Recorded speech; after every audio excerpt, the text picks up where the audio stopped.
Sam. For our final part of the discussion before we move to questions, Dr. Laurent, who's come here from New Bedford, or just outside New Bedford these days, is going to speak to you about the book and the author as well.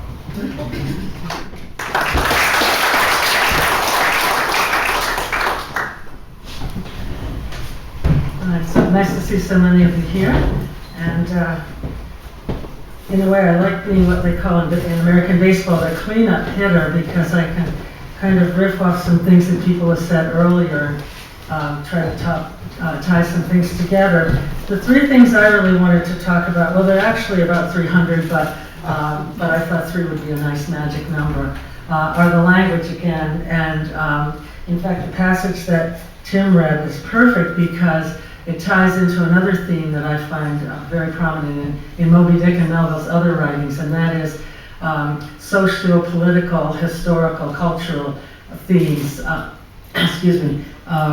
which relate, I think, to the fact that while on one level the book is about a bunch of people who man who go whaling and a kind of lunatic captain, the captain of the whaling industry, and remember this is a 19th century novel, epic novel, it is also the education of the narrator, and perhaps one of the many examinations of what it means to become an educated, truly educated person at a time of rapid change, industrialization, exploration, and all of the particular problems that America and other nations face, the clash between Western civilization and Eastern civilization. The formative experience of Melville's life, one of the many, was culture shock, because he did go to the Marquesas and did go whaling.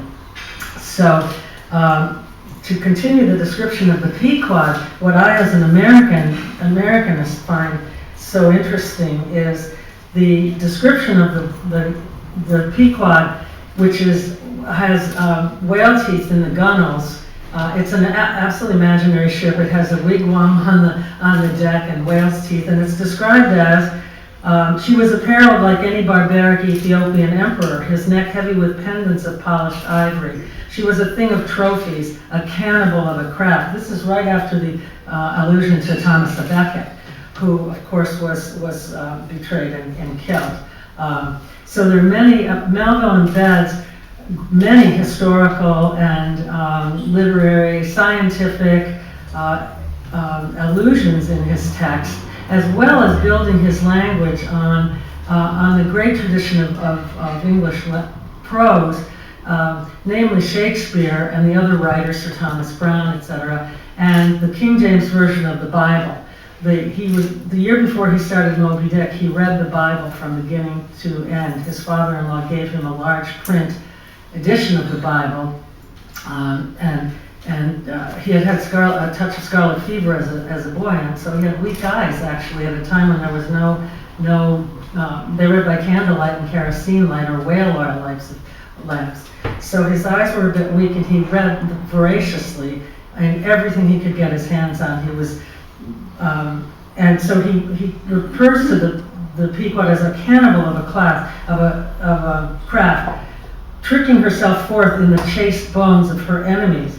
All round her unpaneled open bulwarks were garnished like one continuous jaw, with the long, sharp teeth of the sperm whale inserted there for pins to fasten her old hempen thews and tendons to. Turning these thews ran not through base blocks of landwood, but deftly traveled over sheaves of sea ivory.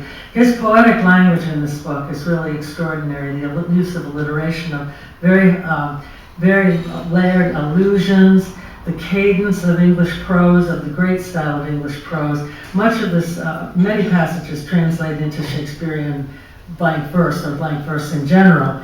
And of course he uses allusions, dramatic allusions to Shakespeare as well.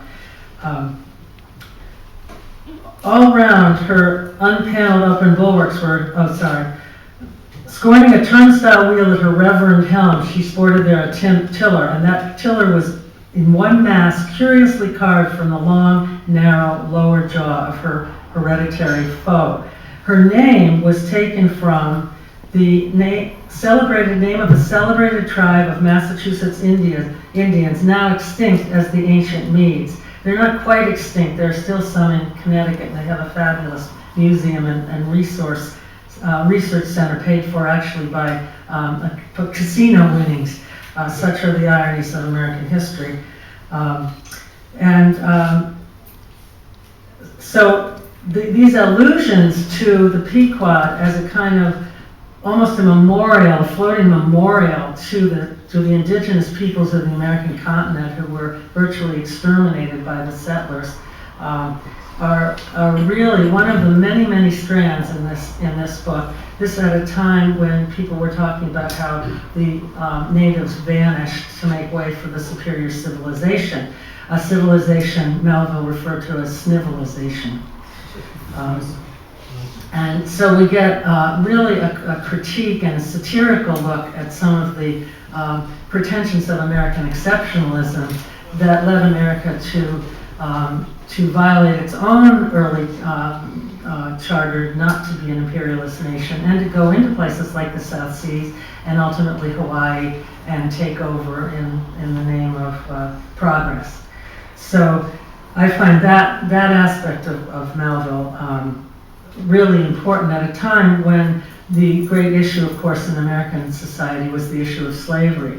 And the three harpooneers, if you read the descriptions of the three harpooneers, his bosom friend Queequeg, the soothing savage who redeemed him, he, Ishmael, being on land, a schoolmaster and a burnt-out schoolmaster who was suicidal and went to sea to cure his depression.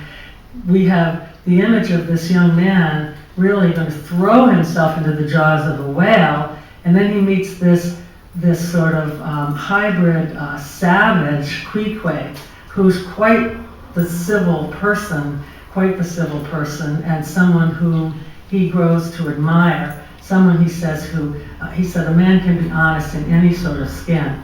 And Queequeg, with his tattoos, which are based on motifs from nature from the Marquese and Maori culture, becomes the friend who redeems him. He says, he uses that Christ-like word, redeems him from his melancholy and lets him go to sea with this very open-minded attitude toward the profession that he's in.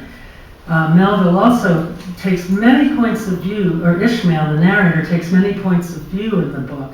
The narrative goes into many minds of many of the crew members, but also in a book that many people who haven't read it think is really a glorification of killing whales.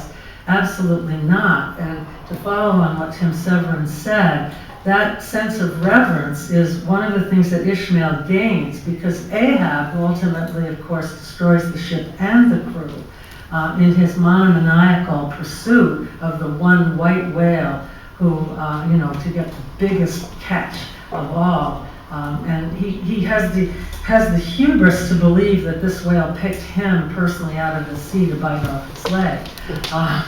Of course, a projection of his own demonic personality. But in others of his writing, he really confronts slavery as an issue head on. So we have in the whale this creature who transcends, who is like a god, who is cosmic in his celestial nature. His spout is like something cosmic, and the language of the book, I think, is cosmic as well.